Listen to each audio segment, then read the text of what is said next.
Yo, what up, everyone out there in YouTube land? Grim's on the beat here, and I got some quick recording tips for all you artists out there looking to set up a home studio on a budget. Alright, so here's why you should listen to my advice. I've got around 15 years of experience recording and around 10 years of experience mixing, mastering, and making beats. That's 10 years of experience for each one of those three things, not all together. So, needless to say, I've been doing this for a while. Excuse me.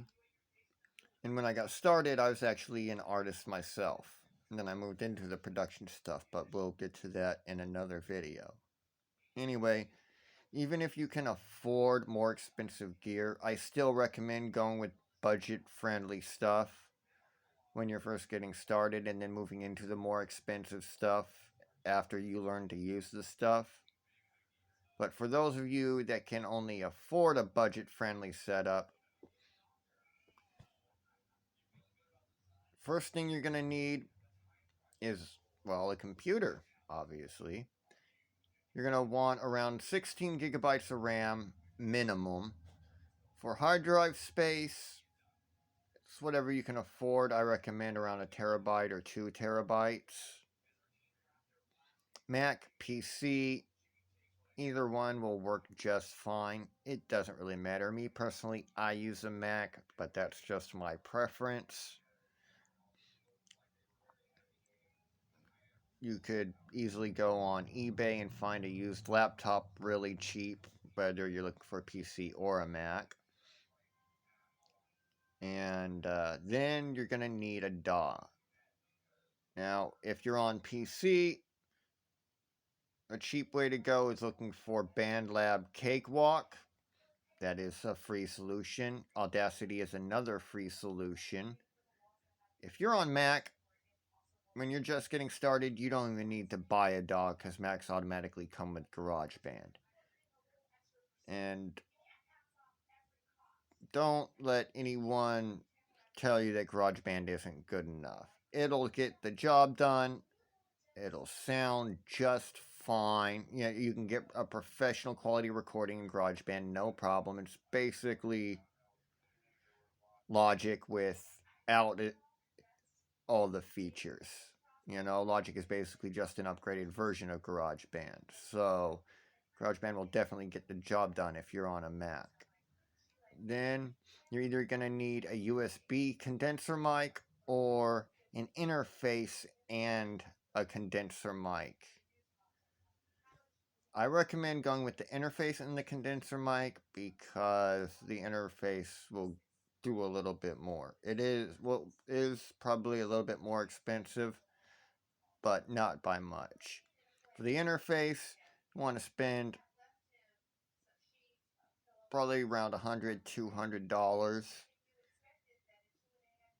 There's interfaces for cheaper that will get you professional quality recordings. There's interfaces right at 100, at 200 and higher. Pretty much any price range you're looking for, you can find an interface. I recommend going with something around $100 when you're just getting started, and that'll work great for you.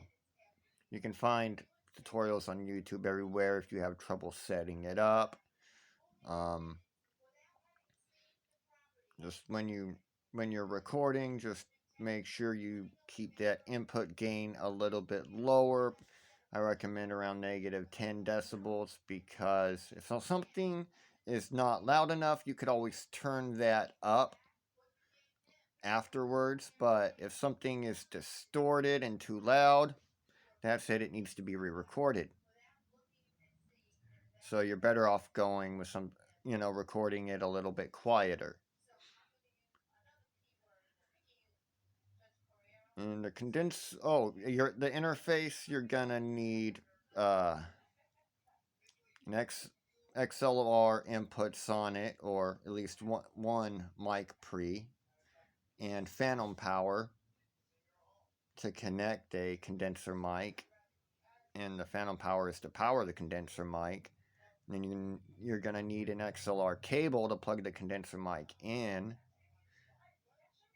And there's mics at pretty much all price ranges as well, so you can get something budget friendly as well to get you started.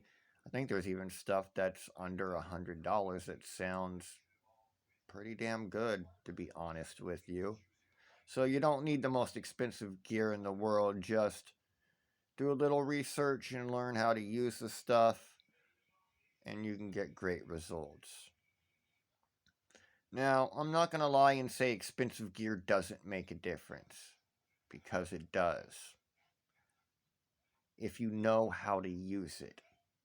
If you don't know what you're doing, $1,000,000 worth of gear isn't going to do you any good, because if your recording sounds like crap, it's going to sound like crap whether you're using a cheap $100 interface or a $10,000 mic pre and compressor. I'm just spitballing numbers out there. I really don't have any actual analog gear in mind, but you get the point.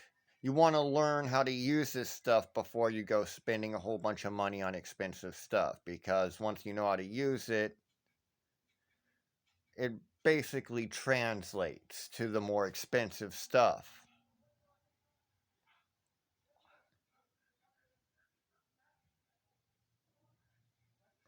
You're also going to need a set of headphones with a 1/4 inch adapter. I recommend some closed back headphones. There's also some very good budget friendly headphones available as well. And honestly, that'll probably do it for beginner setup. You could always get some studio monitors later on, and if you make your own beats as well or want to get into making beats, you could always later on buy a MIDI controller. But the stuff I just, you know, mentioned before that, before the MIDI controller and the monitors, that's basically the essentials that you're going to need to get started. The other stuff, you can get it done without it.